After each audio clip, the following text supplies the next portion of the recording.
So our goal is to do a model, a photogrammetry model on every ship in the Great Lakes. Put on Oculus 3D goggles, stand inside of a shipwreck and...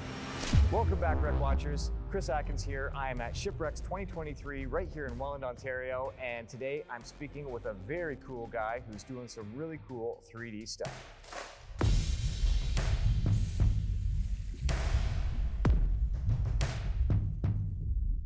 So here I am at Shipwrecks 2023, and I'm with an old friend, Ken Merryman. Ken, nice to see you again. Nice to see you. We got to meet a few years ago. We went out on an expedition with our friend Mike Fletcher, and we were absolutely on the vessel called the Harry Purvis. Yep. Looking for the Marquette and Bessemer #2. And spoiler alert, we didn't find it, did we? No, we swatted a lot of flies. Yeah, there was a lot of flies. And Frank's Red Hot Sauce. That was, yeah, two things that don't often go together. Well, Ken, you were one of the keynote speakers here today at Shipwrecks 2023, and you gave a great presentation on the Detroit and the Comet and the Keystone State. I really enjoyed your talks on that and explaining the engines. Definitely have to check out Ken's website and follow him to get more of that information. But what we're talking about today is we're talking about this very cool project that you've started. Tell me a little bit about this project that you're doing in the Great Lakes. Okay, this kind of evolved.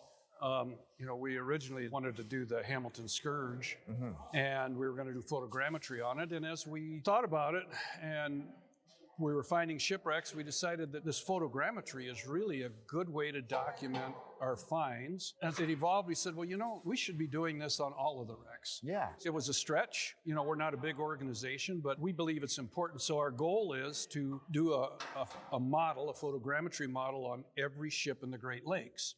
Not personally or our group only. What we want to do is crowdsource it so people can go out and photograph the wreck in their backyard or their area and contribute it to a database, and then we'll have a database of these models, and so the public can see them and enjoy these amazing underwater museums. Researchers can do their research. It actually opens up, it'll be a library basically of over 1,000 wrecks when it's done. More than 1,000.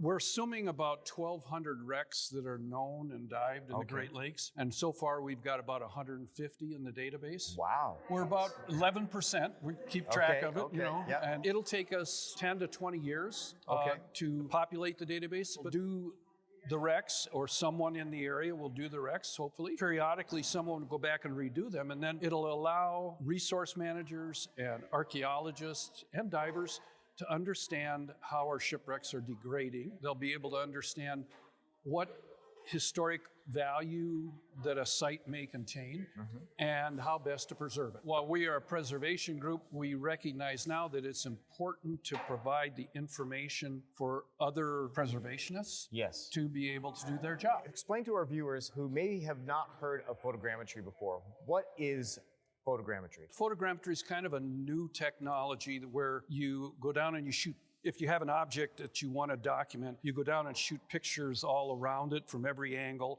and then you load it into some software on a computer, and it stitches them all together and creates a 3D model. So you're going down physically, you're diving, you're taking the camera, and do you follow a grid pattern? How does that work? Well, we have patterns that we typically follow. Usually we loop around the wreck multiple times at different angles. Nowadays we're using a DPV or a scooter. We take, depends on the size of the wreck and the visibility, but somewhere probably on the average about 2,000 images. 2,000, okay. And some sites, we did a shipwreck site. It was around 5 acres. Wow. That took 20,000 images to cover, and some of them will take 600.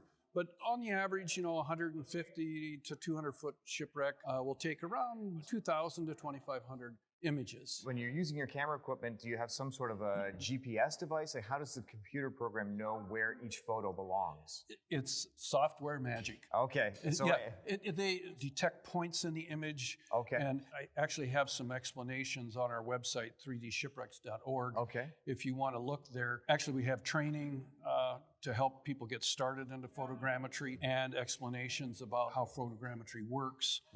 Our goal is to support a community of divers that can do photogrammetry, and hopefully they will support us and support the 3D Shipwrecks project by contributing their work to the database. Okay. And it's online now. It's on a website called 3dshipwrecks.org, and you can bring up the wrecks and you can tumble and turn and zoom in and zoom out. You can also put on Oculus 3D goggles. So the virtual reality. You can put virtual reality. Wow. And you can stand inside of a shipwreck and look around. It's absolutely amazing.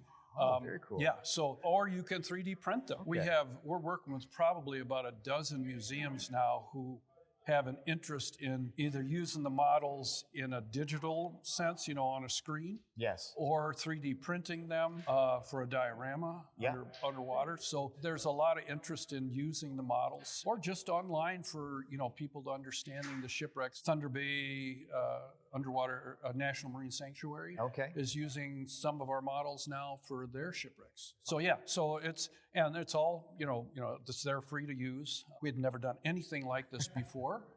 So it was kind of like we started it. I often describe this as a centipede because there was 100 legs that we had to figure out. Is this feasible? How much storage is this going to take? I mean, it's going to take 100 terabytes. It's over a 20-year period. So in 10 to 20 years, 100 terabytes is not going to be a big deal. Actually, even now, it's not all that big a deal. Yeah. Picking away at it, and we started it as a pilot program at first. We said, okay, so we need to start figuring out just what the data looks like and how hard this is to do. Will people partner with us to do this? And so we took 2 years and we just went out and started shooting, and then it all looked feasible. And so now we're well into the program. And we did 58.